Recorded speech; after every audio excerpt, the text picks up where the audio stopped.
Headlines प्रायोजक राम बंधू पापड आटा आणि पापड मसाला।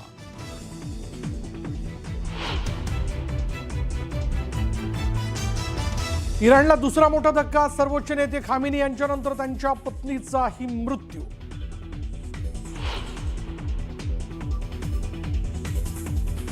इस्रायलचे पंतप्रधान नेत्यानाहू यांच्या कार्यालयावर इराणचा हल्ला। इराणच्या IRCGचा दावा।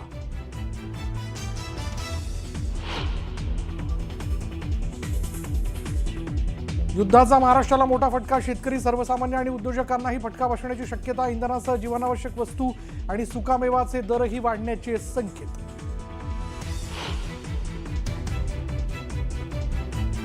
संत परंपरेत फक्त दासबोध हाच ग्रंथ। ज्ञानेश्वरी हे गीतेवरचं भाष्य, तर तुकोबारायांची गाथा हे संकलन।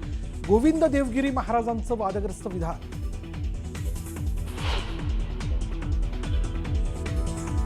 कृषी घोटाळा प्रकरणात उच्च न्यायालयापाठोपाठ लोकायुक्तांकडूनही धनंजय मुंडेंना दिलासा। अंजली दमानियांनी उच्च न्यायालय लोकायुक्तांकडे केली होती तक्रार।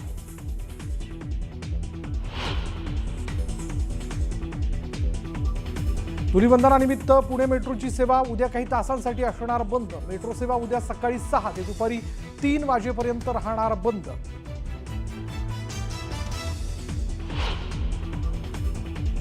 नागपूरच्या SBL कंपनीत झालेल्या स्फोटातील जखमींची मुख्यमंत्री फडणवीसांनी घेतली भेट। जखमी कामगारांची मुख्यमंत्र्यांकडून विचारपूस।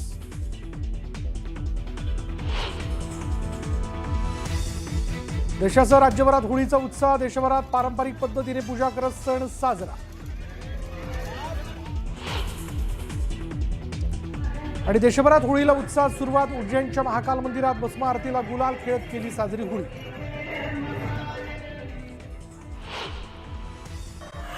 चला बातमी जाणून घेण्यास सुरुवात करूयात। पहिली बातमी अशी की इराणवर तब्बल 37 वर्ष निर्विवाद सत्ता गाजवणारे खामेनी यांना इस्रायल आणि अमेरिकेने ठार केलं। युद्धाच्या पहिल्याच दिवशी अवघ्या 60 सेकंदात अमेरिका आणि इस्रायलने इराणच्या नेतृत्वाची फळी संपवली। जग अचंबित आहे की हे कसं घडलं, पण हे एका रात्रीत घडलं नाही। इराणमध्ये घुसून इस्रायलनं खामेनींना कसं संपवलं जाणून घेऊयात या रिपोर्टमधून।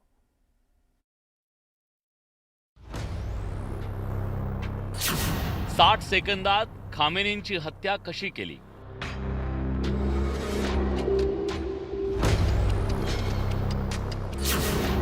साठ सेकंदात इराणचे 40 अधिकारी कसे मारले?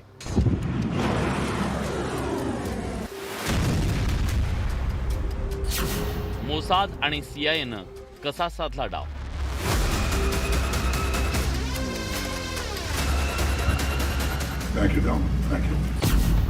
बेसावत खामेनींचा कसा झाला घात?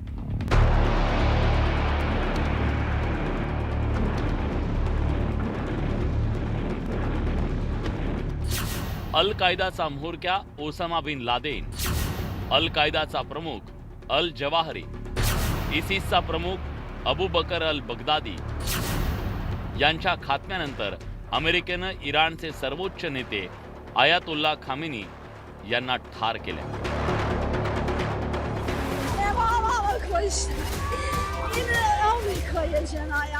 जगाला हे कुडं पडलंय की युद्धाच्या पहिल्याच दिवशी अमेरिका आणि इस्रायलनं हे कसं केलं? पण हे कोडं आता उलगडतंय, ज्याचं उत्तर आहे इस्रायलची मोसाद आणि अमेरिकेच्या CIAनं राबवलेल्या स्पेशल ऑपरेशनमध्ये। इतिहासात आजवर अनेक महत्त्वाचे ऑपरेशन्स तडीत नेणाऱ्या इस्रायलच्या मोसाद आणि अमेरिकेच्या CIAनं ही मोहीम कशी फत्ते केली याचे तपशील आता समोर येत आहे। जी माहिती मिळते त्यानुसार अवघ्या 60 सेकंदात खामेनी यांच्यासह इराणच्या प्रमुख 40 अधिकाऱ्यांना ठार मारण्यात आलं। पण त्या 60 सेकंदासाठी गेली अनेक महिने इस्रायलची गुप्तचर संस्था मोसाद आणि अमेरिकेची गुप्तचर संस्था CIA प्रयत्नांची शर्त करत होते। तुम्हाला आठवत असेल, मागच्या वर्षी अमेरिका आणि इस्रायलचा इराणसोबत संघर्ष पेटला। 12 दिवस धुमश्चक्री सुरू होती। तेव्हापासून या दोन्ही देशांच्या टार्गेटवर खामेनी होते। त्यानंतर दोन्ही देशांनी मोसाद आणि CIAला कामाला लावलं। काम एकच होतं, खामेनी यांची इत्यंभूत माहिती काढली. खामेनी आणि इस्लामिक रिव्होल्युशनरी गार्ड कॉर्प्स सोबत कसा, कधी आणि कुठे संवाद साधतात, त्यांच्या हालचाली नेमक्या कशा असतात, त्यांची सुरक्षा कशी असते, लपण्यासाठीचे त्यांचे बंकर्स कुठे आहेत, ते बंकरमध्ये कधी असतात, बाहेर कधी येतात, याची खडानखडा अत्यंत अचूक माहिती CIAनं अमेरिकेला आणि मोसादनं इस्रायलला दिली. जे नेतृत्व होतं इराणचं, खामेनी वगैरे यांना त्यांनी मारलं. आणि केवळ ते नेतृत्व नाही, जे त्यांचे मोठे जनरल्स होते, मोठे अणुशास्त्रज्ञ होते, यांना त्यांनी मारण्याचा प्रयत्न केला. परंतु इराणला हे माहिती होतं की अशा प्रकारचे हल्ले होतील आणि आमच्या नेतृत्वाला मारलं जाईल. म्हणून त्यांनी पहिलेच एक प्लॅन तयार करून ठेवला होता की जर पहिलं नेतृत्व मारलं गेलं तर दुसऱ्या फळीचं नेतृत्व, तिसऱ्या फळीचं नेतृत्व, चौथ्या फळीचं नेतृत्व. तुम्हाला आठवत असेल तर जून 2025 मध्ये अमेरिकेचे राष्ट्रपती डोनाल्ड ट्रम्प यांनी दावा केला होता, अमेरिकेला हे माहिती आहे की खामेनी कुठे लपले. CIA आणि मोसाद एकाच वेळी एकाच टार्गेटची माहिती स्वतंत्रपणे जमवत होते. या माहितीच्या आधारावरच अमेरिका आणि इस्रायल यांनी हातात हात घालून हल्ल्याची रणनीती आखली. पण त्याच दरम्यान त्यांच्या हाती एक महत्त्वाची माहिती लागली, खामेनी यांच्या एका अतिशय महत्त्वाच्या बैठकीची. अमेरिका आणि इस्रायलनं इराणला चहूबाजूनं घेरलं होतं. तणावाच्या परिस्थितीवर मार्ग काढण्यासाठी खामेनीने आपल्या प्रमुख सहकाऱ्यांची एक महत्त्वाची बैठक बोलावली. ठिकाण होतं खामेनी यांचं निवासस्थान. खरं तर अमेरिका आणि इस्रायलची इराणवरच्या हल्ल्याची मूळ योजना ही रात्रीच्या अंधारात होती. पण त्या बैठकीच्या एका इनपुटनं तात्काळ रणनीती बदलली. वेळ होती सकाळी 6 वाजताची. इस्रायलच्या लढाऊ विमानांनी इराणच्या दिशेनं उड्डाण केलं. ही विमानं लांब पल्ल्याच्या अत्यंत अचूक क्षेपणास्त्रांनी सज्ज होती. उड्डाणानंतर सुमारे 2 तास आणि 5 मिनिटांनी तेहरानमधल्या खामेनींच्या निवासस्थानावर भीषण हल्ला चढवला गेला. याच परिसरात वरिष्ठ सुरक्षा अधिकाऱ्यांची सगळी कार्यालये होती.